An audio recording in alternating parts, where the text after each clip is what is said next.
د سلام په وړاندې کولو هرکلی درته کوم د نن لنډ او مهمو تازه خبرونو ته. پیل له اجرایي ریاست څخه د حکومت اجرایي رئیس ډاکټر عبدالله او د ملي دفاع وزیر اسدالله خالد د شهیدانو اونۍ په مناسبت د کابل په مسعود څلور لارې کې د احمدشاه مسعود پر څلي د ګلونو ګېډۍ کېښوده.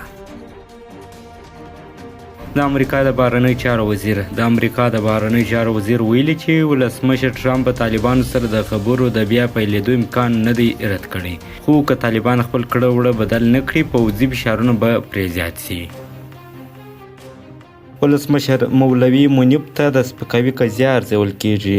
ولسمشر غني لارښوونه کړې چې د ارشاد حج او اوقافو وزارت سرپرست مولوي عبدالحکیم منیب ته د سپکاوي قضیه دی وارزول شي.